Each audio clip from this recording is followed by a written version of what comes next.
টাকা। এই নাও ভাইয়া, আমারও 5 টাকা। এই 5 টাকা 5 টাকা 10 টাকা তোরা কি নিবি? ভাইয়া দুটো সিঙ্গাড়া দাও। আমার দোকানে সিঙ্গাড়া কি তোর বাপ তৈরি করে থুয়েছে যে আমি 5 টাকা সিঙ্গাড়া দিচ্ছি? যা তোর বাবার কাছ থেকে আর 10 টাকা নিয়ে। ভাইয়া আমার বাবা নেই। তাহলে তোমার মার কাছ থেকে টাকা নেই? ভাইয়া আমার মাও নেই, আমার মা তো কবে আমাদের রেখে চলে গেছে। ঠিক আছে তোমরা একটুখানি ওয়েট করো। এই নাও তোমার দুটো সিঙ্গাড়া, তোমার দুটো সিঙ্গাড়া, আর তোমাদের 10 টাকা নিয়ে যাও। থ্যাংক ইউ ভাইয়া।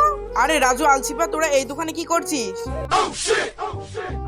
এই ভাই রাজু আলসিপা মানে এই দুটো তোমার কে হয়? এই দুটো কে হয় মানে? এটা আমার ছেলে, এটা আমার মেয়ে। বাহ ভাই বাহ, তুমি কি ছেলে মানুষ করেছো? আমার কিন্তু সব বাস দিয়ে যাচ্ছে। এরা তো 40 টাকা বাস করে দিচ্ছিল এখনই। আরে ভাই আমিও তো এই চালেই পড়ছি। আমাদের পাড়ার সব দোকানে এইভাবে খায়। মুদিখানার দোকান তো বাদই দিলাম, এরা একটা ঝালমুড়ি কেউ ছাড়ে না।